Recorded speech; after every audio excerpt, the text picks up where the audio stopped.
But the cowardly, the unbelieving, the vile, the murderers, the sexually immoral, those who practice magic arts, the idolaters and all liars, they will be consigned to the fiery lake of burning sulfur. This is the second death.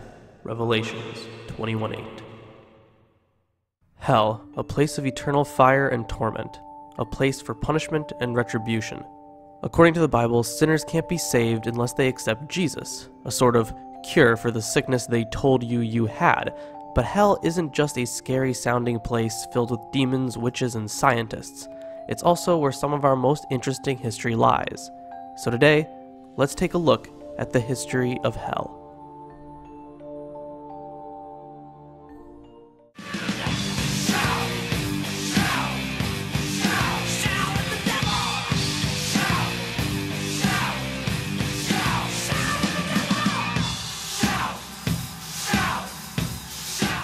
Our earliest recorded tour of hell comes from the Egyptian Book of the Dead.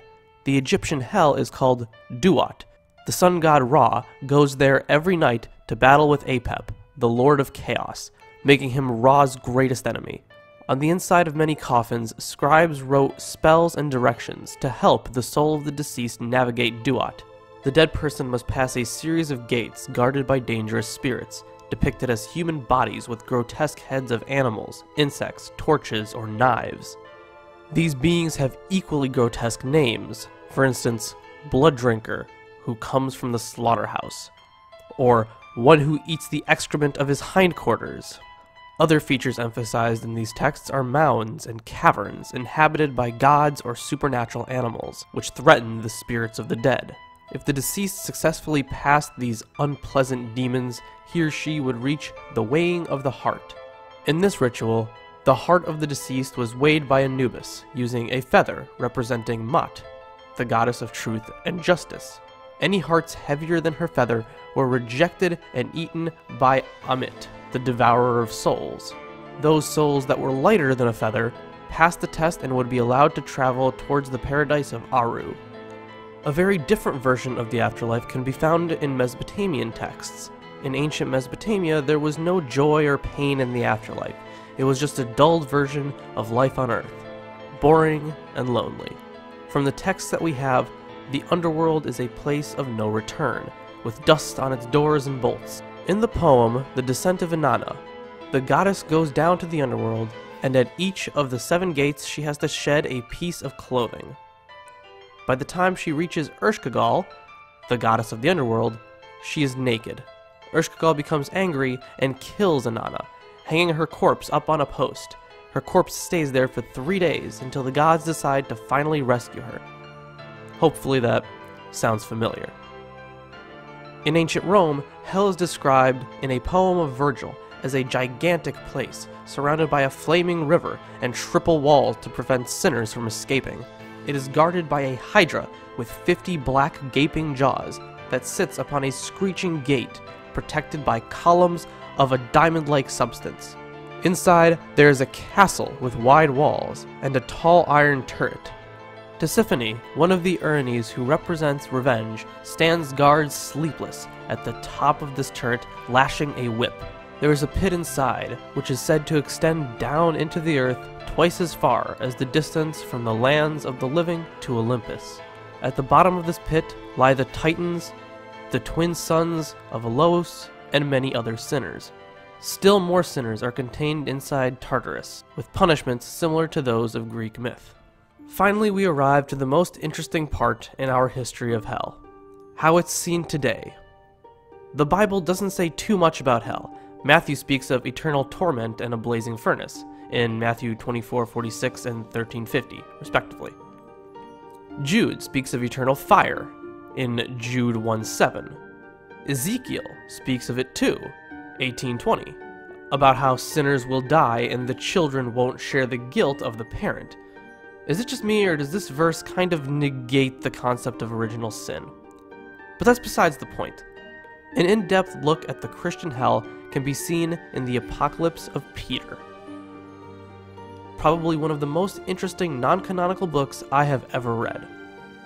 It's important to point out that Apocalypse is a genre. There's already an apocalyptic text in the New Testament, Revelation. It's the apocalypse of John. Pretty much just the crazy ravings of a delusional lunatic. But the apocalypse of Peter is where Christians these days get their modern view of hell. The brimstone, the volley, the lake of fire. All of it lies within the pages of the apocalypse of Peter. To sum it up, Jesus takes Peter on a journey through heaven and hell. I'll leave the heaven part for another time, but let's take a look at some of these verses. And there were certain there hanging by their tongue, and these were the blasphemers of the way of righteousness. And under them lay fire, burning and punishing them. And there was a great lake full of flaming mire, in which were certain men that pervert righteousness, and tormenting angels afflicted them. And there were also women hanging by their hair over that mire that bubbled up. And these were they who adorned themselves for adultery. And the men who mingled with them in the defilement of adultery were hanged by the feet and their heads in that mire.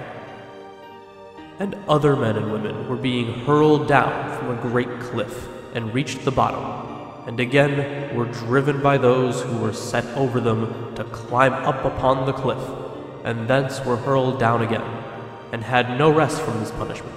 And these were they who defiled their bodies, acting as women, and the women who were with them were those who lay with one another as a man with a woman. And there's obviously more. The author of this first-hand narrative, allegedly Peter himself, had several major points to make with his account. Anyone who sides with God will reap a reward. Anyone who opposes God will pay an eternal and horrific price. Ultimately, appearances notwithstanding, God is in control of all that happens in this world. In other words, this account, like other early Christian apocalypses, is not meant to merely scare people into avoiding certain kinds of behavior, lying, committing adultery, blaspheming, relying on wealth, and so on, but also to explain that the evil and suffering of this age will be resolved in the next, and that what happens here will be overturned there, that those who succeed by being wicked now will pay an eternal price later. In contrast, those who suffer for doing what is right now will be vindicated forever, as God shows once and for all that He and He alone is sovereign over this world. The thing about the apocalypse of Peter is that it is still seen as authoritative. They decided to take it out of the Bibles because that's rather unpleasant to read. The universe is ours to explore, so keep searching. Thanks for watching, and remember to like and subscribe. And if you really love us, consider supporting us on Patreon. And we'll see you next time.